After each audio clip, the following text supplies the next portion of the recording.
आखिरकार हम पहुँचे उस जगह जहाँ पे मुश्ताक साहब का कत्ल किया गया। उसको यहाँ पे ही इस पेड़ के साथ बांध कर उस पे ये जो लकड़ी आप देख रहे हैं ये फोड़ दी गई। अस्सलाम वालेकुम नाजरीन, कल जब हम सभी लोग अपने कामों में मसरूफ थे तो सोपोर से एक दिल को दहला देने वाली न्यूज़ आई। सोपोर से मुश्ताक अहमद मीर जो कि 40 साल के थे, उनकी खौफनाक तरीके से मौत कर दी गई थी। उनको मारने वालों में ऐसी हिम्मत कैसे आई और उनके घर पे क्या माहौल है, हम उनके घर जाके आए, क्या कुछ हमें दिखा, वो आपके साथ शेयर करेंगे।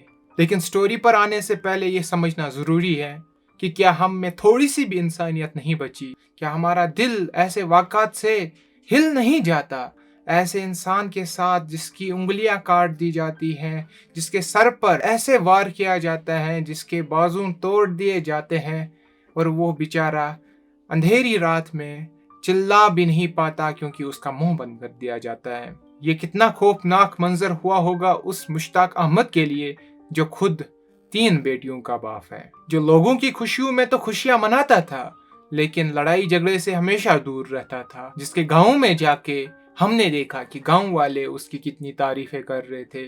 किसी से कोई तनाज़ा नहीं, किसी से कोई झगड़ा नहीं। फिर ऐसा करने वाले कौन है? क्या ये ड्रगिस्ट है? क्या ये खून सिर्फ पैसों के लिए किया गया है? ये सारी चीज़ें हम जानते हैं इस स्टोरी में, जो कि मैं खुद कवर करके आया हूँ उनके घर से। चलिए देखते हैं। जी हाँ दोस्तों, हम जा रहे हैं जाए वारदात पे जहाँ पे मुश्ताक साहब को बेरहमी से मारा गया था। और जो जगह है वो एक बागीचे में है, थोड़ा दूर है बस्ती से, लेकिन इतना भी दूर नहीं कि किसी की चीख सुनाई ना दे। हमारे साथ लोकल गांव के लड़के मौजूद थे जो हमारे सामने चलते हुए हमें रास्ता दिखा रहे थे और हम उनके पीछे पीछे आकर उनको फॉलो कर रहे थे। जब हम आगे पहुंचे तो हम ऐसे बगीचे में पहुंचे जो कि इतना घना नहीं था कि कोई देख ना सके, लेकिन इतना घना ज़रूर था कि रात के अंधेरे में मुश्ताक साहब का कत्ल हो सके और किसी को पता न चले। आखिरकार हम पहुँचे उस जगह जहाँ पे मुश्ताक साहब का कत्ल किया गया। उसको यहाँ पे ही इस पेड़ के साथ बांध कर उस पे ये जो लकड़ी आप देख रहे हैं ये फोड़ दी गई। उसकी टांगों पे उसकी बाजू मरोड़ दी गई, फोड़ दी गई ताकि वो कोई हरकत ना कर सके। उसके सर पर इस लकड़ी के टुकड़े से मारा गया और यही वो पेड़ है जिसके साथ उसको रस्सी से बांधा गया था और नंगा करके सुबह छोड़ दिया गया था। उनके घर वालों से बात हुई तो उन्होंने बोला कि उनकी उंगलियों में कुछ अंगूठियां थी सोने की और गले में सोने की चेन भी थी, वो सारा कुछ गायब था। क्या ये उंगलियों से अंगूठियां निकालने के लिए किया गया था? क्या उनकी उंगलियां काटी गई थी अंगूठियां निकालने के लिए? क्या इस हद तक इंसानियत गिर चुकी है कि सोने की कीमत इंसान की जान से भी ज़्यादा हो गई है?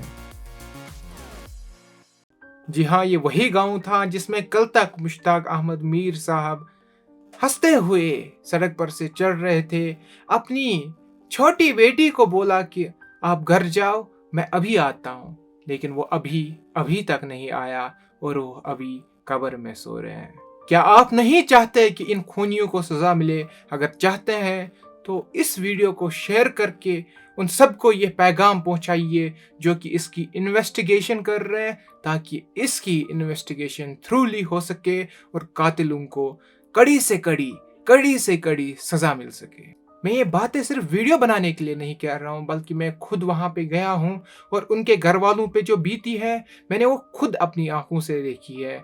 वहाँ पे वो कितना रो रहे थे, उनकी बेटियाँ कितना रो रही थी। वो जो सारे वहाँ पे उनके घर में लोग हैं वो यही कह रहे थे कि अब ये घर नहीं रहा, सिर्फ 4 दीवारियाँ रह गई है। उनके पापा के बगैर इस घर का कोई मोल नहीं, इस घर का कोई वैल्यू नहीं, ये वो बेटियां कह रही थी। हम तो सिर्फ ये वीडियो बना सकते हैं, लेकिन इसको शेयर करके आप उन लोगों तक पहुंचा सकते हैं जो उन लोगों को सजा देंगे जो इसमें मुलविस थे, और उन लोगों को पता चले कि बुरे काम का क्या नतीजा होता है। हमें दीजिए इजाज़त, आप देखते रहिए JK जर्नल TV। अस्सलाम वालेकुम।